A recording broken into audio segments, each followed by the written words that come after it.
Welcome, everybody. Broadcast is starting. Nice to have you here. So you found yourselves in the Maltego webinar, the presentation relating to the future of open source intelligence, emerging trends and transformations in open source intelligence. Thank you very, very much for attending. We're going to move very quickly today. I should state this as a caveat. We have about 20 minutes to discuss the topics that were outlined in the white paper that Maltego recently published. This is, of course, before anyone mentions it, an exceptionally short period of time. Thus, if you haven't already, I very much encourage you to download that white paper, sit back, relax, and ingest it at your leisure. For 20 minutes, we're going to run through the materials that we have in front of us. We're going to discuss some of the current state kind of topics, look at new trends, new developments, and we will have a Q&A session at the end. So first and foremost, the agenda as it's stipulated here. The introduction will be me actually telling you who I am and why you should be bothering to listen. Then we'll have a look at the current open source intelligence landscape, then pivoting towards the future, then addressing some of the challenges inherent in the change and development that we see to that landscape, those challenges impacting policymakers at a higher level, department leads, organizational leads, and of course, analysts, investigators, right down at the bottom, those tasked to actually collect, process, analyze, and disseminate intelligence. Lastly, and that's primarily why we're here, we're talking about anticipating the future. So how can we not only exist within this changing environment, but how can we implement processes, methodologies, organizational procedures to excel in that changing environment? So very quickly stated, my name is Dixon. I am originally from New Zealand. I'm a subject matter expert at Maltego Technologies, been here about 3 years. My previous life experiences, I spent a couple of years in the New Zealand Defence Force.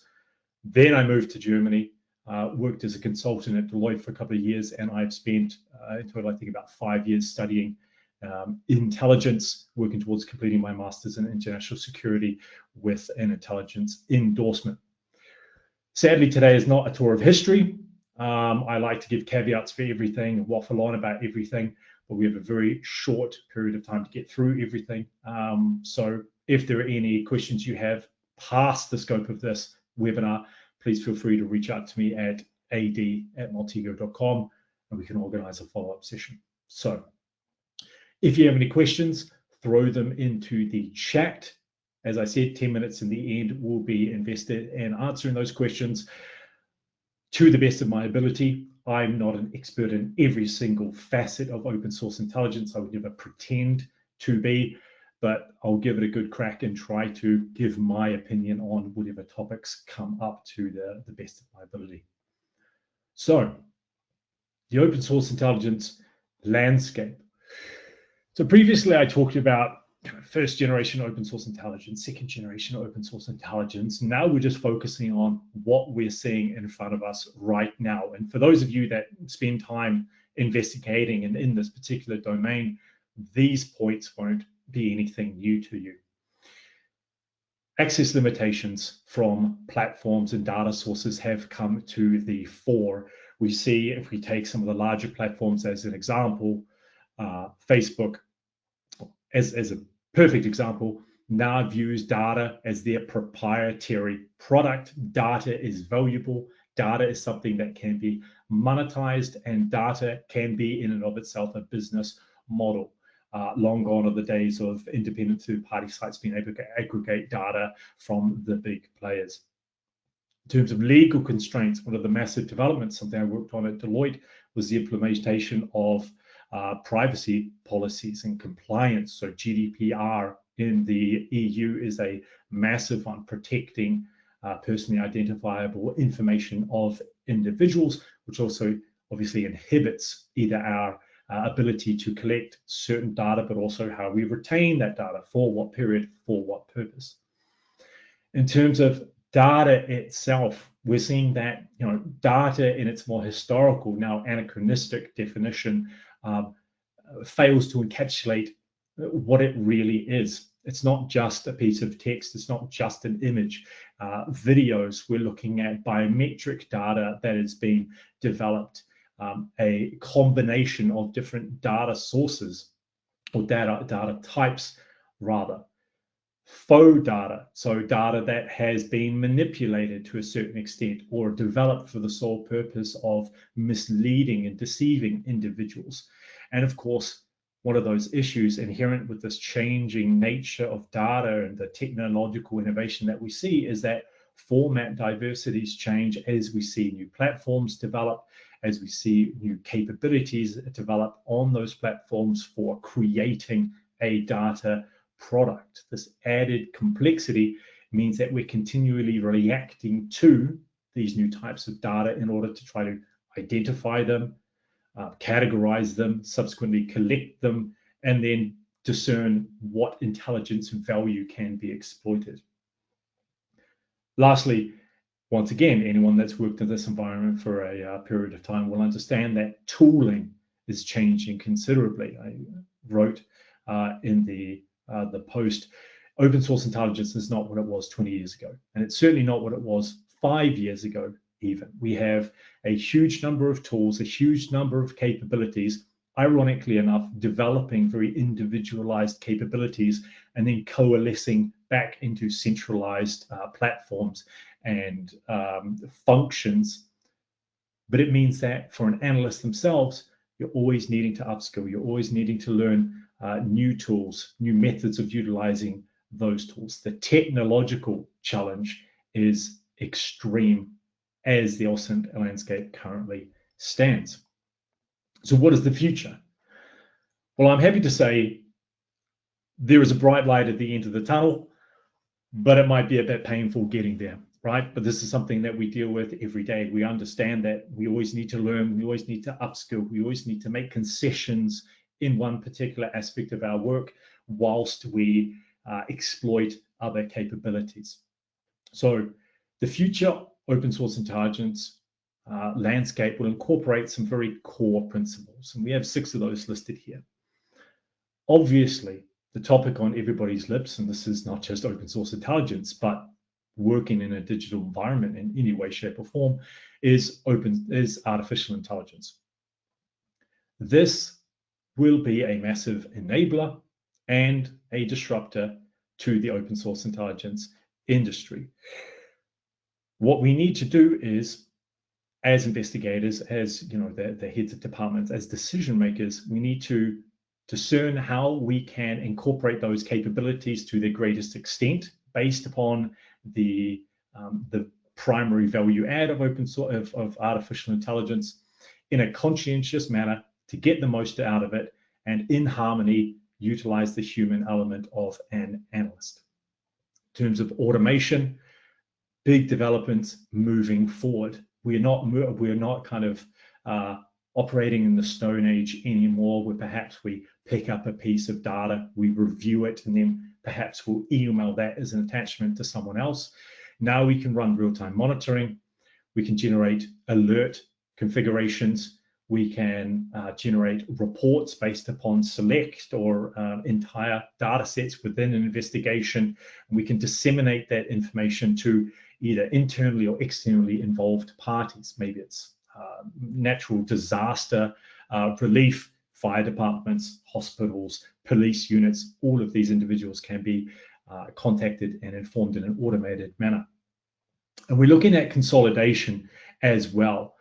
If we speak of tools specifically, I work for Maltego. We are very much a provider of a consolidated investigative environment where the investigator has real-time monitoring capabilities, very quick and easy, kind of more superficial parsing capabilities, as well as in-depth investigative explorative capabilities, and then forensic data storage capabilities. We're consolidating those into an environment where the analyst sits in the middle.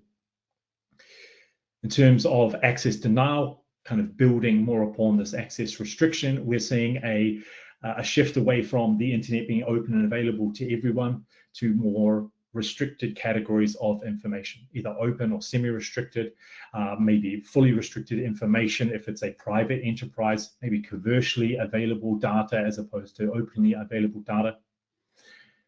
We're looking at a shift of the focus of investigations, building upon artificial intelligence from an analysis-driven shift to more collection and real-time dissemination. We can utilize artificial intelligence to pull in different pieces of information. We have the technological capabilities to reach out and touch myriad data sources, many, many more than we have had in the past. And then we can communicate that information. We can disseminate it in a very comprehensive and fast manner, right? This timeliness aspect of the intelligence cycle. And lastly, we're talking about fusion intelligence. It used to be open source intelligence, clearly delineated as opposed to other disciplines. Now we move to all source intelligence, so utilizing different intelligence disciplines. Now fusion, not just all different types of intelligence, but different departments, private, governmental, financial, doesn't matter, academia, all working together in a collaborative, open environment where the goal is ultimately investigative success. So what is the point here?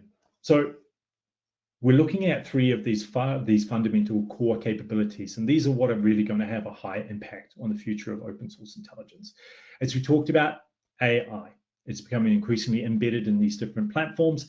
It allows the analyst to process massive data sets in a very, very quick and easy manner for the analysts themselves. We can run predictive analysis. We can look at what has transpired in the past or is happening right now in a real-time sense, and we can extrapolate that from that a storyline of events. What is happening, who is involved, what the outcomes are. This means that analysts can process and understand data sets to a much, much greater degree. Of course, there's a risk of over-reliance. Of course, there's a risk of hallucinations generated by these different capabilities. But ultimately, we can utilize artificial intelligence to work in a manner that has hereunto been unseen, faster, more efficient, with greater insights driven by AI. In terms of automations, I talked about this before. How can we run an investigation? Well, we can set up an investigation based upon particular keywords in a geographic region. We can flag certain instances of the communications being collected, which contain those keywords. We can review that in a dashboard, which is automatically populated. We can create a report of that in an automated fashion, and we can disseminate that to all involved parties. As we move forward, more data, more complexity, more time demands mean that automations will be increasingly important. And once again, consolidation. And I'm not just talking about consolidation of tools in a platform necessarily, but I had a discussion earlier today, which is fascinating, about how this siloing of open source intelligence as an intelligence discipline will be reduced, will be thrown away. We will consolidate our ideas of intelligence, ideas of data into one very, very holistic understanding, which is essentially all data is all data from all data sources through all channels for our express purpose. And we have a quick overview. I see I'm eating up time at a phenomenal rate of the shift from all source to fusion. The core takeaway that I want for you right now is to understand that we're not just talking about open source intelligence, covert intelligence, human intelligence, signals intelligence. In the modern age, we're talking about every possible conceivable piece of data that can be enriched utilizing other pieces of data across organizations, across departments, as I said, governmental, be that law enforcement, financial, regulatory, and private, in academia, in private enterprise, all designed to create a very efficient and capable holistic investigative environment. So what are the challenges? Misinformation and disinformation are massive. A lot of this driven by artificial intelligence as well. Very easy to create a video of a police officer beating an individual with very little effort. But of course, how can we believe that? How can we find an individual who's using AI to obfuscate their online presence by creating false profiles, by throwing us off the track. We have to delve into these. We have to be aware of them. Once again, platforms and data. Data is money. Data is business, and platforms want to retain their proprietary control over that data. So how do we challenge that? Well, we can try to work collaboratively. We can set up different initiatives for threat incidences of harm to oneself, harm to others. So we can instigate reporting on that. In terms of data volume, we are never going to see an end to the ever-increasing rate at which data is created. However, we can try to combat that by focusing on the wheat rather than the chaff. So if we are increasing our data volume that we can ingest, how are we increasing our capability of sifting through that and identifying the most valuable data? And accessing compliance. Data privacy is a huge issue. As we move forward, we're going to see that the ability of organizations to collect broad swaths of data runs up against these different compliance and regulatory restrictions. But if we build in compliance measures right from the very start, if we bear in mind right from the very start that we need to adhere to compliance measures and anticipate them, we can try to mitigate some of those restrictions and those issues. And resolving back to the idea of, well, what is then an analyst? If we see AI being a core component of analysis in open source intelligence, what does an analyst even do? Where do they exist? We need to start focusing in those areas where each of the different aspects of an investigation of open source intelligence can be best leveraged. The human can use intuition, can understand nuance, can look for deficiencies in information, see where a hole exists. They can also understand cultural, contextual understanding, how people speak, not just what they're saying. We can implement structured methodologies like the structured analytic technique to mitigate a lot of the chaos, a lot of the confusion, and build a solid foundation to work upon. And we focus on value add situations, not manual work, but signing off on things, checking things, and then moving further along in the process. And of course, when it comes down to the human, we build up communication capabilities, collaboration between different departments, break down silos. On the other side, let technology do what technology does. We automate scraping activities for large-scale data. We can use AI to detect patterns and anomalies in data sets which are beyond the comprehension of a human. We can utilize AI to ingest data which is not necessarily human readable, geolocation data, signals intelligence data. And lastly, the point there, we can use it to enhance our threat prediction and risk scoring. So we can use technology to start to not just analyze and process and disseminate information, but actually predict risks that can and will exist in the future. I talk a lot in my trainings about developing the investigator mindset. This is fundamental. And this is a part of that. So I talked about integrating structured analytic techniques. For those of you that aren't aware, these are 3 examples. I'll go through them very, very briefly. So a key assumptions check just means that we're looking at those decisions that have made or being made, or those kind of understandings of data which are predicated upon assumptions that are not necessarily built out by the evidence. Devil's advocacy is, so we use that at the start of investigation. Maybe we've taken over an investigation from someone else. Devil's advocacy is having someone come by and challenge your assumptions, challenge your hypothesis, ask you to walk them through your investigation. It focuses your mind. It encourages you to externalize your thought processes and critically analyze actually how did you get there.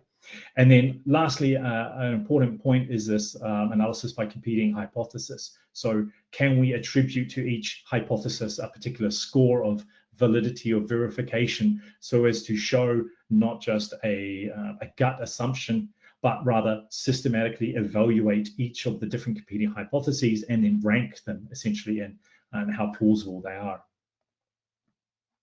So how can we build an analytical environment which is conducive to your organization and existing in the changing open source intelligence environment? Here are some pillars. Collaborate. look outside of your organization. I know in the past, historically, there's a lot of competition, especially a government organization, when it comes to budget, when it comes to, winning an investigation, right? Having a feather in your cap. But we need to collaborate cross-department, cross-industry, and understand that we're all working together, bringing in data, bringing in understanding, and we want the same outcome. Bad guys being caught. Tools and processes, we need to develop tools and processes, resources. Knowledge sharing is massive. Someone leaves your company, 10 years of experience down the drain. If there's no documentation, there's no follow-up. We utilize standards. You don't have to go crazy and create your own. Utilize standards that exist. Best practices, structured analytic techniques, different methodologies that you can use. These have all been set out in the past. They are effective and you can implement them. For the psychology, we need to start thinking about what is our greatest asset, which is the human asset, our mind, how we think, cognition. We need to develop the capability to be critically analytical of our environment, and we need to start thinking about how we're thinking. And lastly, as everyone hates, experience. Read, test, get out there, expand your knowledge beyond your domain. As I said, there are no longer clearly siloed and delineated intelligence collection disciplines. It's all coalescing. The more you know about all of them, the easier your investigations will be. So what are the key takeaways? Workforce evolution. We must accept that our environment is changing. Tools, especially artificial intelligence tools, are becoming a core element of our investigations. So our organizations have to change with it. And we have to integrate AI in such a way that we're exploiting it to the greatest extent of our capabilities, but also making sure that we have governance procedures in place, that we have compliance measures in place to cut down on any of the risks inherent in utilizing it. And the ethical imperatives, we need to start making sure that we're working in as ethical an environment as possible per legal guidelines, that we're not opening ourselves up to risk, that we have very clear and concise standard operating procedures, guidelines for the utilization of data. Bearing in mind, some of you may work in the government, some of you may be private individuals.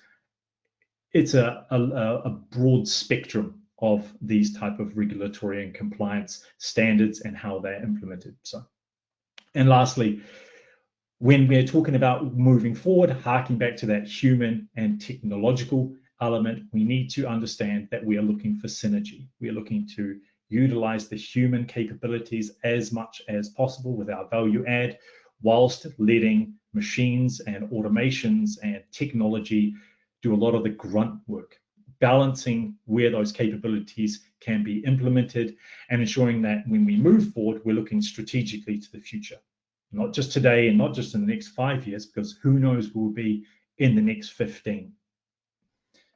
So I've gone over my 20 minutes as was expected. So I just want to say, if you haven't downloaded the white paper as yet, I very much encourage you to. As I said earlier, sit back, relax with a cup of coffee or a beverage of your choice and work your way through it. I'm very much apologetic about the short time frame of today's session. The white paper contains a vast amount of additional information. Which brings us back to our last component, the question and answer section. I would open up to any of those individuals who are currently in the call for questions. I did see, however, one here already. So if you were training a new open source intelligence analyst today for the next 3 years, where would you start and which skills would you prioritize? If I was training an open source intelligence analyst today and for the next 3 years, where would I start? I would start by ensuring that they have a fundamental understanding of data and maybe data analytical systems, technology, right? Because we operate in a technological environment. My opinion, however, is that the utilization of technology is secondary to fundamental understandings of or a fundamental understanding of how they approach open source intelligence from a psychological aspect. So, I would teach them and prioritize skills to do with understanding data. I always hark back to Richard J. Hoyer, his book, Psychology of Intelligence Analysis, where he talks about understanding how you think, understanding how you interpret information, understanding how one mitigates biases, and then we can work off of that. If we develop a technical competency, but we don't understand the environment in which we're working, or we're just running through investigations and we are wrong, that is an issue. And it's very hard to mitigate post-investigation. So we focus on the fundamentals at the fore. That's what I would do. How can I better communicate uncertainty and limitations in my collection analysis work to my boss who expects fast definitive answers? I would say that you need to explain to your boss that speed is absolutely imperative to investigations. This is why I always highlight in that intelligence cycle the definition as it pertains to dissemination, that intelligence is a product that is disseminated in a timely fashion. However, that comes with inherent problems. We don't necessarily always have the time to corroborate data. I can work for 10 hours and only find the smoking gun, as it were, in the last 5 minutes. That's how it works sometimes. What you can do is utilize some of those structured analytic techniques, that analysis by competing hypothesis, for instance, to show the validity, the likelihood of any given hypothesis based upon particular criteria which you have outlined. Then you have a more fundamental rationale for your decision making.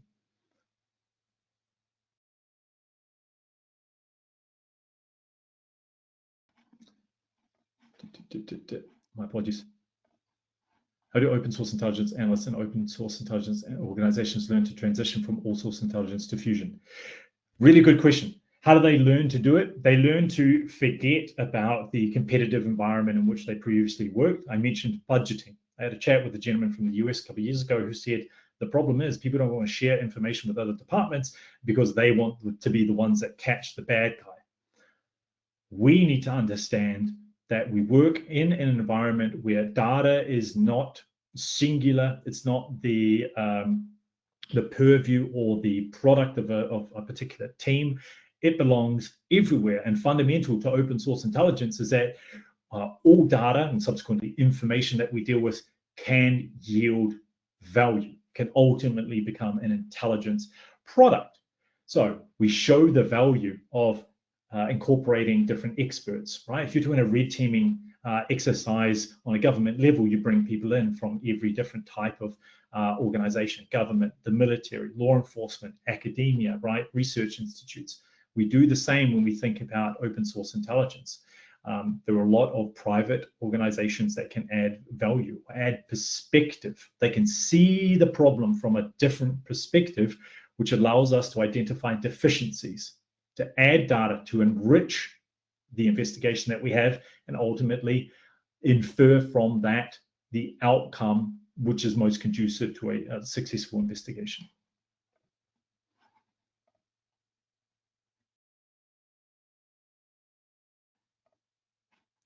Right, I'm sorry, I'm very, very quickly running out of time.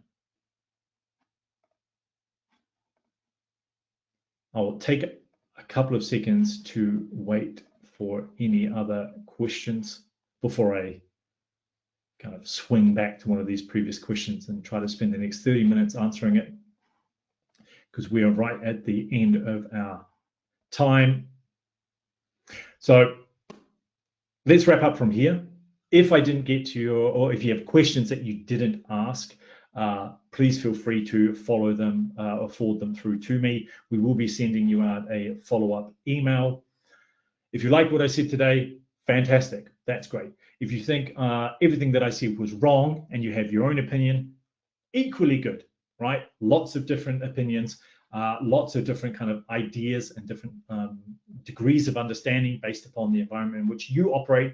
I'm happy for people to tell me that they understand things differently, and then we can further the discussion. because the only way that we're all going to be successful as we move forward, and I know it's very cliche, is if we talk about these ideas, we develop these ideas further, and we develop our capabilities of operating in the future open source intelligence environment.